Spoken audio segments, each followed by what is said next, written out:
Up, everybody? Welcome into another edition of the FNL Post Game Podcast. Dan Lindblad, joined as always from the what do we call this game? The FNL Post Game Podcast mobile unit. Is that what's going on here as you drive Hey, back? that's right. It's the driving through cornfields edition of the FNL postgame podcast. Driving through the Midwest.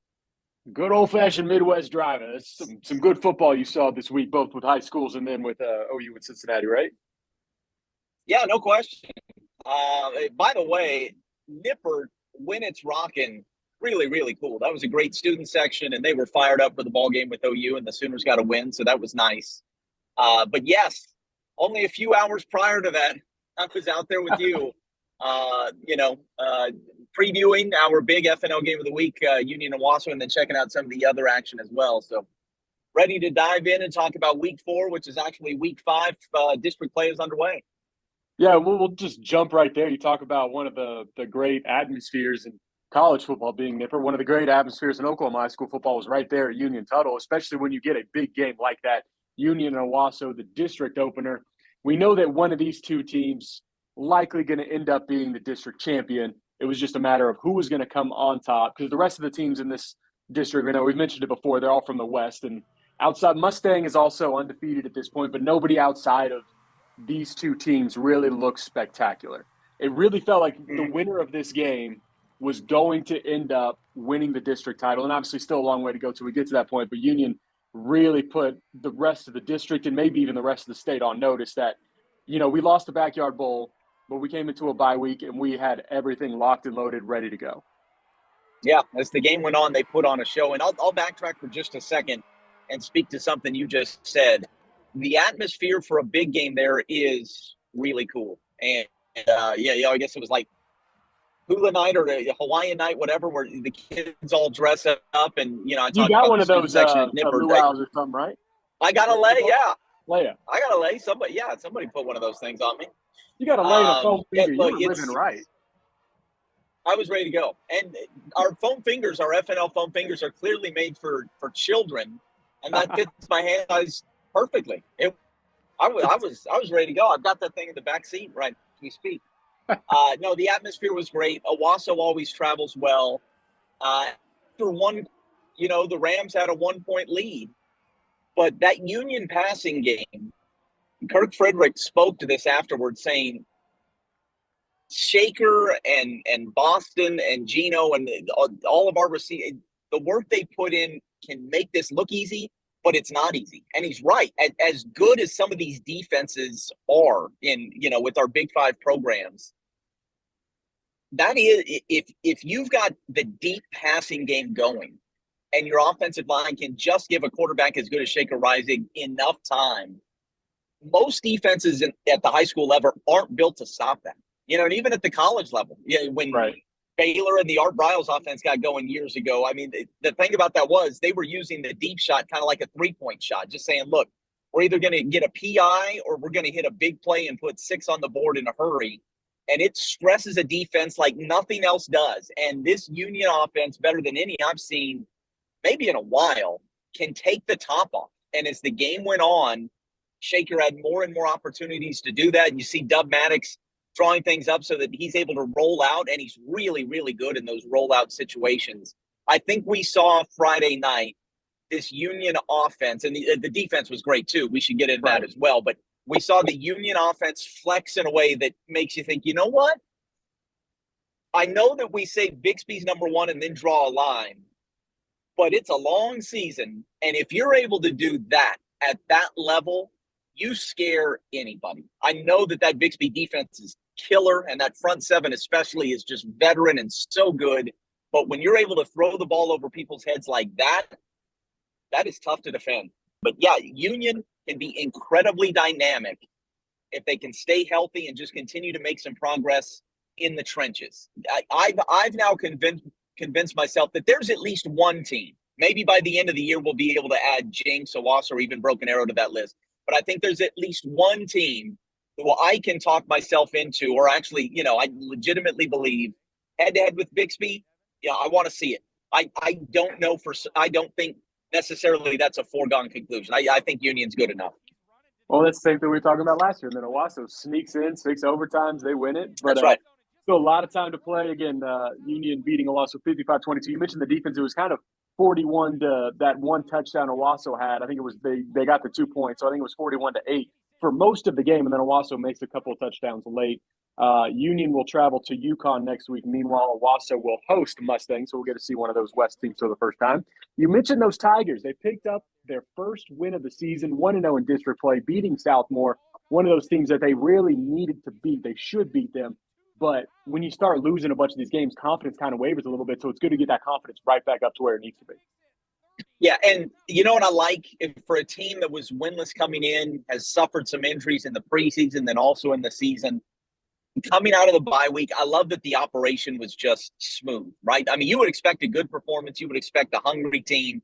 It started with the special teams touchdown, but the offense made plays, quarterback throwing the ball down the field, but also the quarterback using, his legs. And then the running game got going. You can bet that that was a young Broken Arrow squad, young but talented squad to start the year. You can bet that they'll get better and better as the year goes on.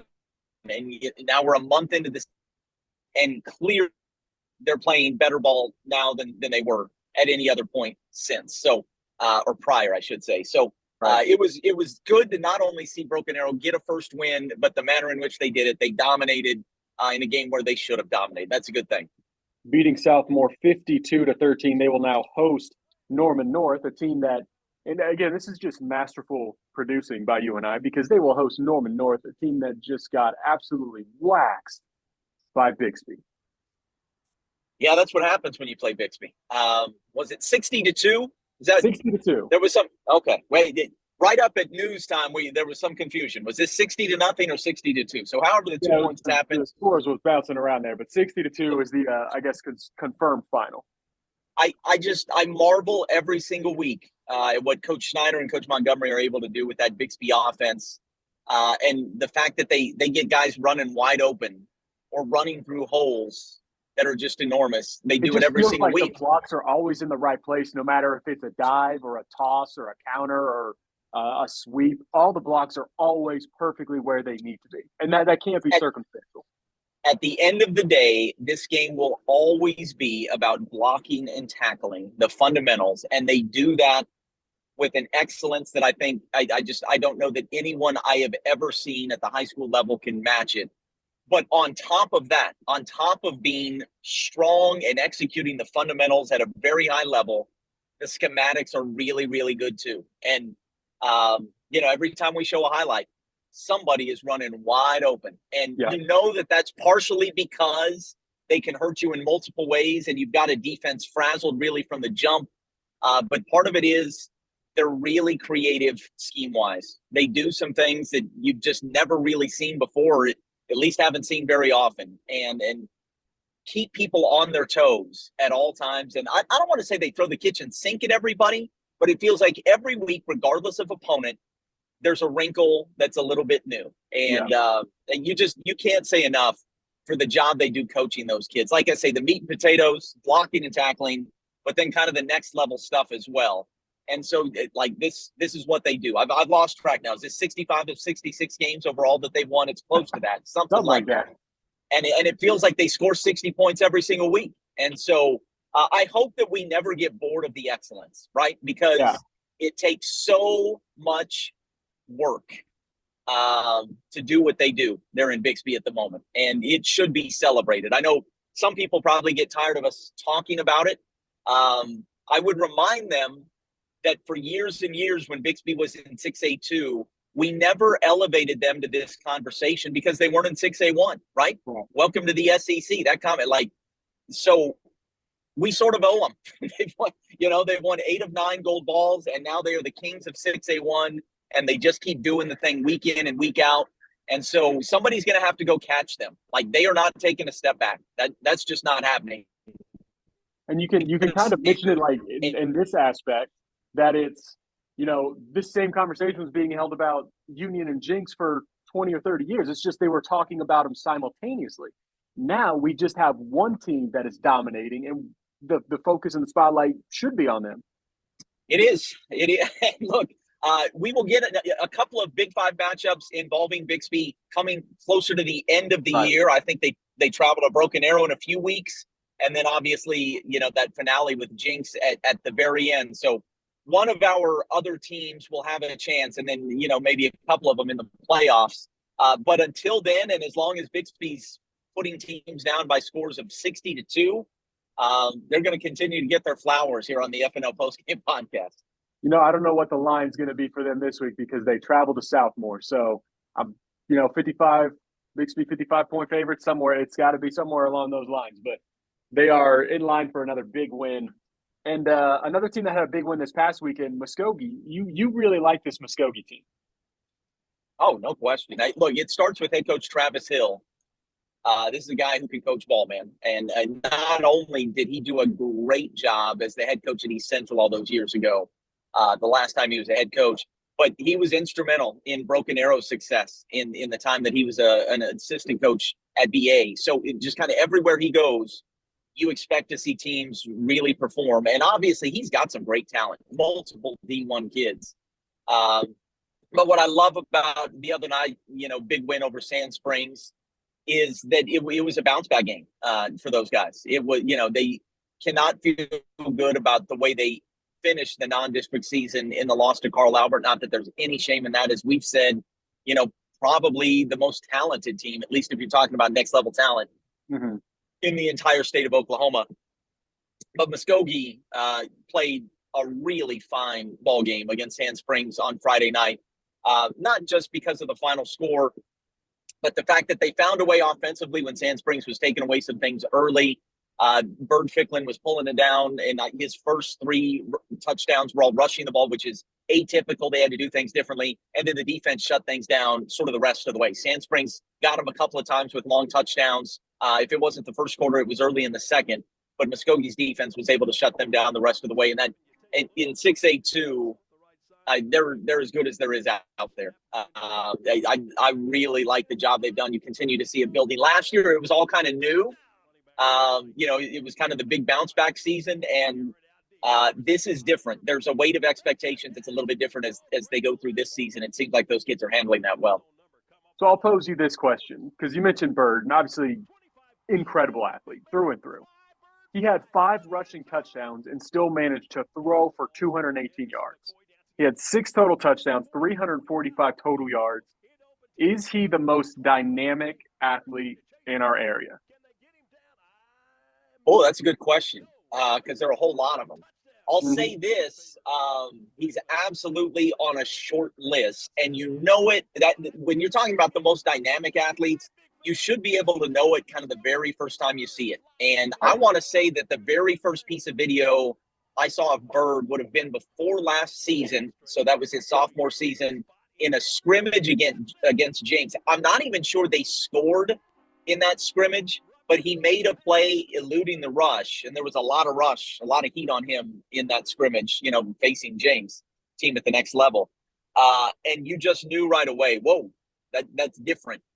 But then the very first time you watch this guy uncork a deep ball, and you think to yourself, okay, like he's a lefty like Mike Vick, and he can scramble, not exactly like Mike Vick necessarily, but he's got that. And then it is a rare combination of things all in one package. He is special. I think that he's got some really talented guys to throw to as well. Caden McGee is a UNLV commitment, and we've mentioned Beasley a couple times, and they have some players, skill position talent around him. But he is without question awfully dynamic, and normally, typically I think of him as a guy who could run more than he does, right? He wants to beat you with his arm. He likes to scramble to throw most weeks. But obviously, Sand Springs was doing something or giving them something.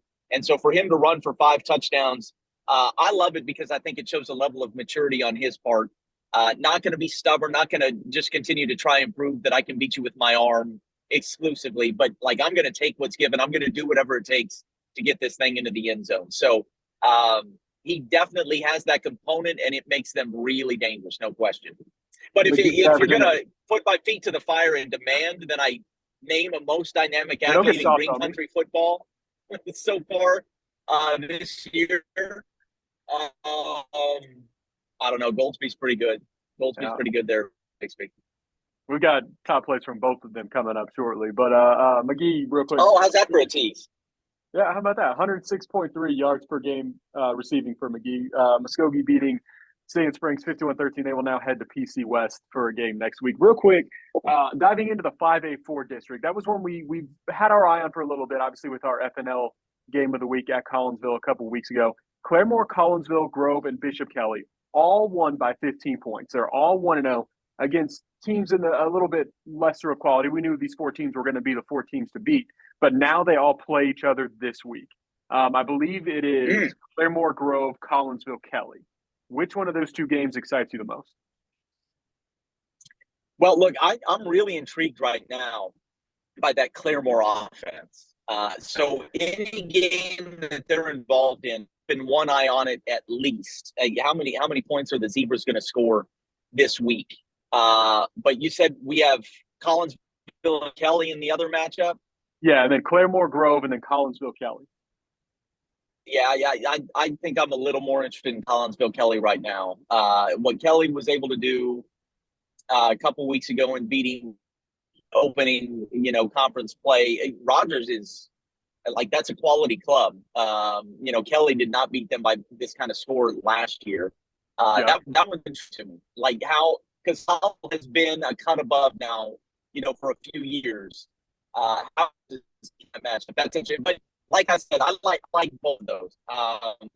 Any little more offenses involved, me in. Claremore scored 28 points in the opener against Bartlesville. Since then, 62 points, 63 points, and then 47 points this past week against Hale. So, yeah, 60 plus, and 47.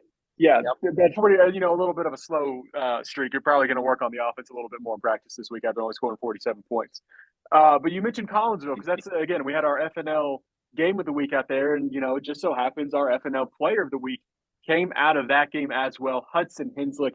He had 2 receiving touchdowns. He had a kickoff return touchdown, and he had an interception in the end zone, keeping Bartlesville out at a pivotal point. The kickoff return coming when they were losing that game. He said that was one of his favorite plays of his entire career.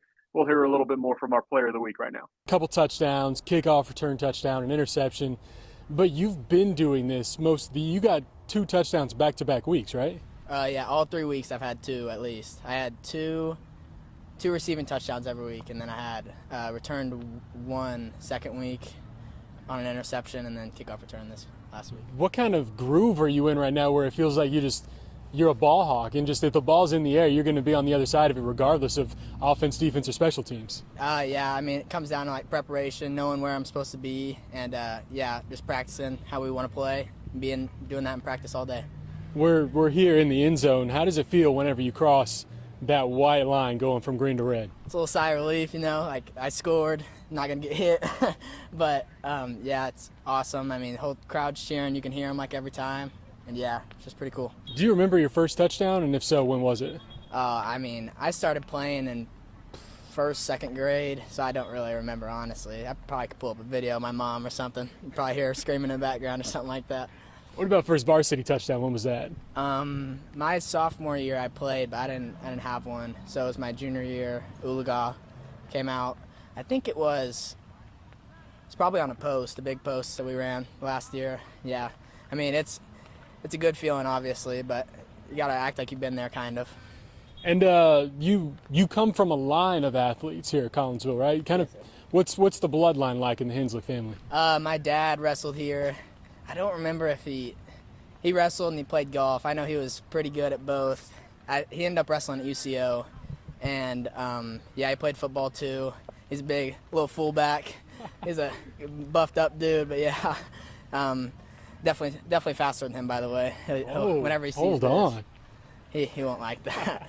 But yeah, growing up, my dad, we didn't live here for a while, and he said that he always wanted to come back here since this is where he grew up, and so moved here in like 4th or 5th grade and just loved it ever since. Does that make it a little more special? Yeah, just growing up with everyone around here. We've been together since we were little. I feel like it really makes a brotherhood between us that you can't really have at one of those big schools, like especially some 5A schools even. Like, we've just all been together since we were little, and I think that's a really big part of our success too. Again, that was our player of the week, Hudson Henslick of the Collinsville Cardinals. He had 2 receiving touchdowns in the game against Bartlesville there in week 3. So now we're going to look at our week 4 FNL Place of the Week. We'll start with number 5. We're going to go out to Here we go. Jackson Woods had 6 touchdowns in this game, but this one to Blaine Hipp, he mosses the defender in the end zone. Of course, Kate, you can do that when you're 6'4". You know something about that, right? You can't teach height, Dan Lindblad. Can't teach height.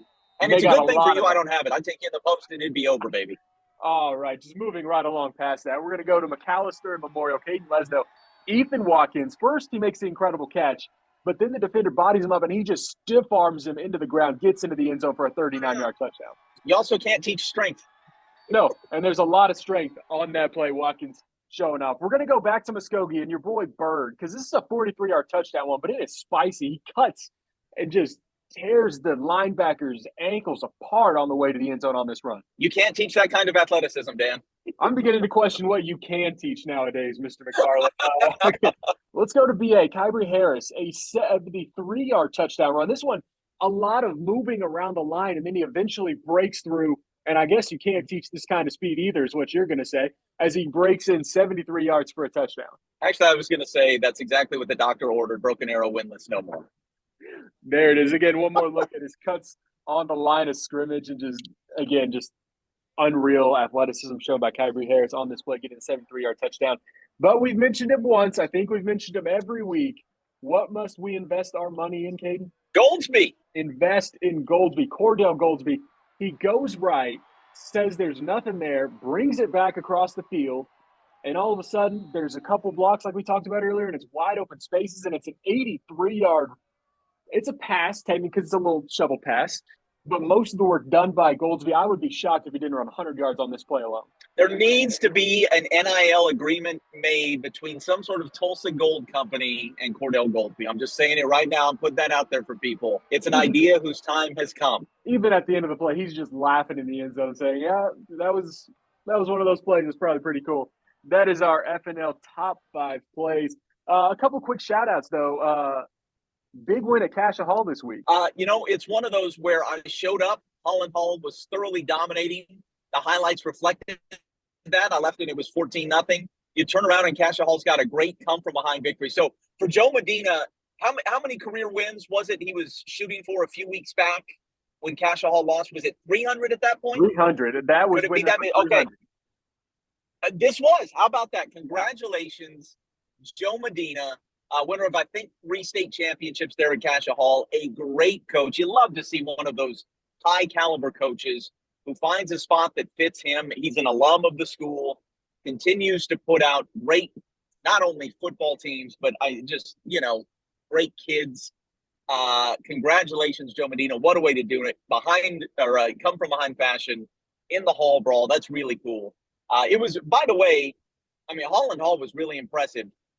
Offense and defense. I liked a lot of what I saw, early there. So, that's a team that'll get better and better. By the end of the year, you won't want to face them. But that's a real nice win to Cassia Hall. Now that that's a district game, that's even more fun. It's certainly more meaningful. So, man, that's awesome. Congrats, Joe Medina. And also shout out to Victory Christian's Todd Chandler. Again, one of the great names we have here. He had 9 tackles against Okmulgee in the Conquerors win.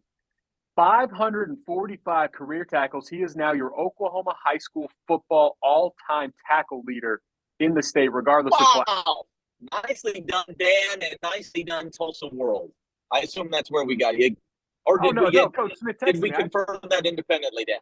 I was on record. Beautiful. I texted Coach a couple weeks back. I knew this was coming up when I went and did that the story over Aiden Hamilton. I said, what else you got? He said, well, we got this guy Todd. I said, okay, I'm interested already. He said he's just a couple tackles away from breaking the all-time tackle record. He said, you text me and let me know when that happens, and we will make sure we make note of that. So 545 career tackles for Todd Chandler. He is now the all-time tackle leader in Oklahoma high school football history. Dan, hats off to you. You're doing a great job on the high school football beat. Hats off to the Tulsa World. Even though we didn't get this bit of information from you, we do get plenty of bits of information from you. High school football is covered very, very well by the Tulsa World and just in Tulsa in general. It's a pleasure for us to cover it. It's really, really fun every single week. And again, nice note to end on. That's good stuff, Dan. It's always good to see those Tulsa World guys out and about. Always great people to talk to. That is going to do it for week 4, week 5. You Again, don't even know. Who knows? It always You know, stumbles. we're gonna say week 5 of the FNL Post Game podcast, even though technically week 5 of the high school football season is still coming. Caden, I appreciate it. Safe travels home. That is the FNL Post Game podcast. We will see y'all again next week.